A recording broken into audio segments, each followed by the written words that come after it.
सुरक्षा परिषद की रचना और शक्ति के बारे में चर्चा करेंगे। सुरक्षा परिषद संयुक्त राष्ट्र संघ का एक महत्वपूर्ण माना जाता है। सुरक्षा परिषद में दो प्रकार के सदस्य होते हैं। स्थायी सदस्य होते हैं जिनके पास पावर वीटो अधिकार होता है, उन्हें निषेधाधिकार का अधिकार प्राप्त होता है, यथा संयुक्त राज्य अमेरिका, ब्रिटेन, फ्रांस, रूस और चीन। ये सुरक्षा परिषद के सदस्य माने जाते हैं।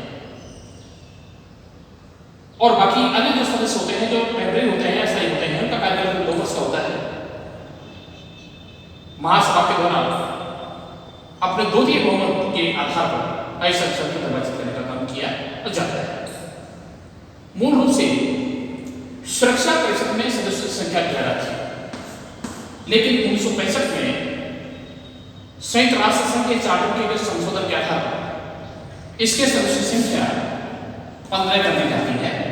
5 स्थायी होते हैं और 10 अस्थायी सदस्य होते हैं। लेकिन जिन देशों को सुरक्षा परिषद सदस्य बनाया जाता है, उन्हें 2 बात का ध्यान रखा जाता है। संबंधित राष्ट्र का अंतर्राष्ट्रीय शांति और व्यवस्था बनाए रखने में और संघ के उद्देश्यों की प्राप्ति में उनके योगदान को नजर रखा जाता है और उनके भौगोलिक प्रतिनिधित्व को भी ध्यान में रखा जाता है। 10 जो अस्थायी सदस्य दिए जाते हैं उनका भौगोलिक प्रतिनिधित्व होता है। 5 सदस्य एशिया अफ्रीकी राज्य से लिए जाते हैं। 1 सदस्य पूर्वी यूरोप के देशों में जाता है, 2 सदस्य पश्चिमी यूरोप के देशों में जाते हैं और 2 सदस्य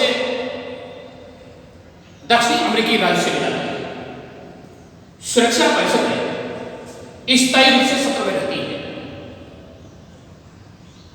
इसका अभिप्राय यह है कि यह अंग सतत रूप से कार्य करने वाला निकाय होता है और यही कारण है कि सुरक्षा परिषद के मुख्यालय पर सदस्य राष्ट्र का प्रत्येक प्रतिनिधि सदैव मौजूद रहता है।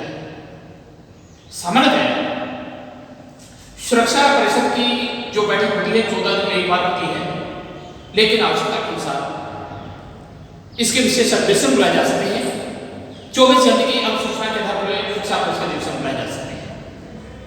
सुरक्षा परिषद की बैठकें कहीं पर भी हो सकती है, अतः इसके मुखर के बाहर भी हो सकती है। सुरक्षा परिषद को व्यापक अधिकार और शक्तियां दी गई है। सबसे बड़ा इंपोर्टेंट जो काम है, सबसे इंपोर्टेंट जो काम रहता है अंतरराष्ट्रीय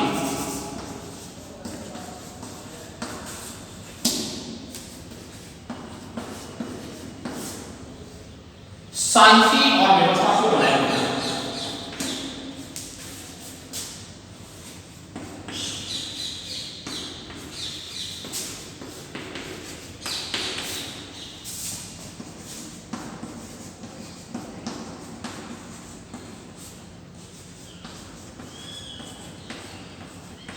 सुरक्षा परिषद को अंतरराष्ट्रीय प्रेसिडेंट की संज्ञा दी जाती है, जहां अंतरराष्ट्रीय क्षेत्र में संसार में किसी भी भूभाग में शांति और व्यवस्था के लिए कोई खतरा उत्पन्न होता है या कोई आक्रामक कार्रवाई होती है तो सुरक्षा परिषद के द्वारा समुचित कार्रवाई की जा सकती है।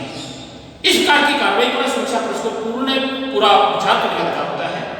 समय और वक्त के अनुसार उसे पूरी कार्रवाई करने का अधिकार होता है। अर्थात अंतरराष्ट्रीय शांति और व्यवस्था को बनाए रखने का सुरक्षा परिषद का सबसे महत्वपूर्ण उत्तरदायित्व माना जाता है। दूसरा सुरक्षा का इंपोर्टेंट काम कहा जा सकता है अंतरराष्ट्रीय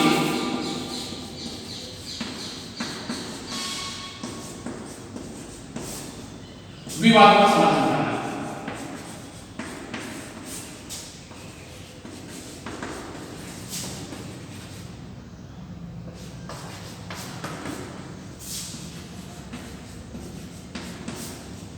सुरक्षा परिषद के द्वारा न केवल अंतरराष्ट्रीय शांति अवस्था को बनाए रखने का काम किया जाता है, बल्कि अंतरराष्ट्रीय क्षेत्र में जितने भी द्विपक्षीय और बहुपक्षीय विवाद होते हैं, इस प्रकार के विवादों का हल करने का भी प्रयास सुरक्षा परिषद के द्वारा किया जाता है।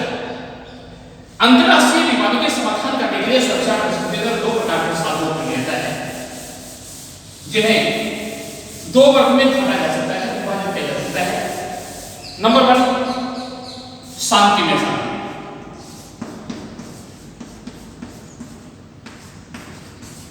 शांतिमय साधन के अंतर्गत सुरक्षा परिषद के द्वारा विवादित पक्षों को दूरभाष पर संपर्क स्थापित करने के लिए प्रेरित किया जाता है, उन्हें संवाद स्थापित करने के लिए मोटिवेट किया जाता है। दूसरा सलाह,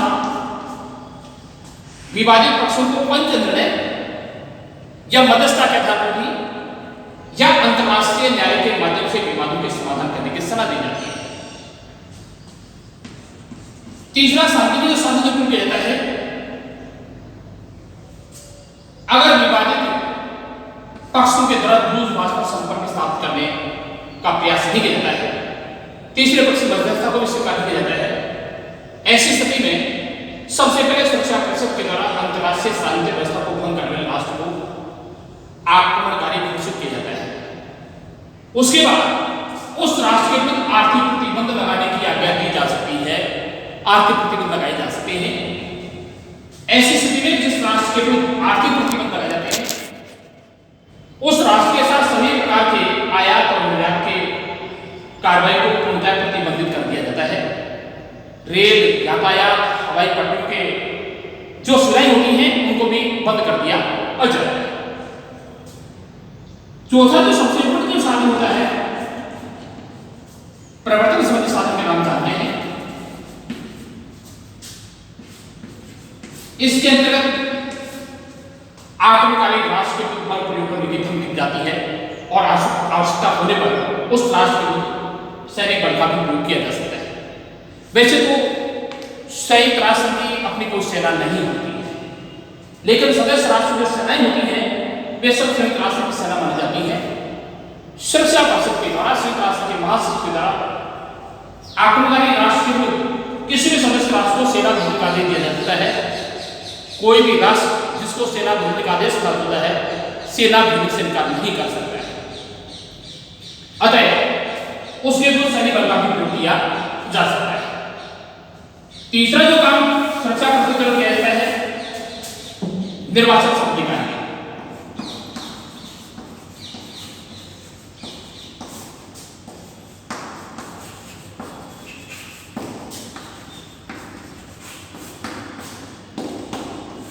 सुरक्षा परिषद के द्वारा न केवल अंतर्राष्ट्रीय शांति और व्यवस्था को बनाए रखने का काम किया जाता है, न केवल अंतर्राष्ट्रीय विवादों के समाधान में पहल की जाती है, बल्कि सुरक्षा परिषद द्वारा निर्वाचन संबंधी भी कार्य की जाती है। वह महासभा के साथ मिलकर के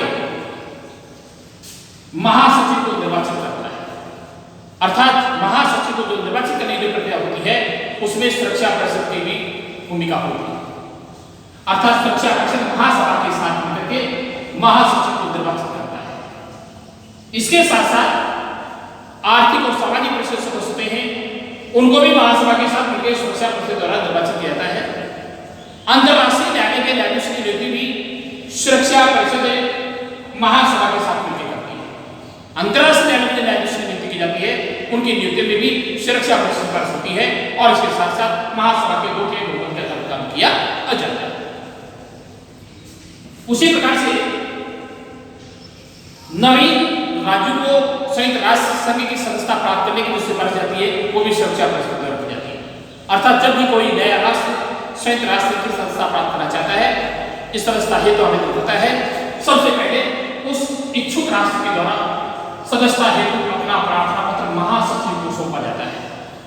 तत्पश्चात विचारा और आवश्यक कार्रवाई हेतु महासचिव के द्वारा उस प्रार्थना पत्र को सुरक्षा परिषद के पास भेज दिया जाता है। सुरक्षा परिषद की सिफारिश प्राप्त होने के बाद ही महासभा के अपने 2/3 बहुमत के आधार पर इच्छुक राष्ट्र को संयुक्त राष्ट्र की सदस्यता प्रदान की जाती है। तो निर्वाचन संबंधी भी सुरक्षा परिषद के द्वारा प्राप्त किए जाते हैं।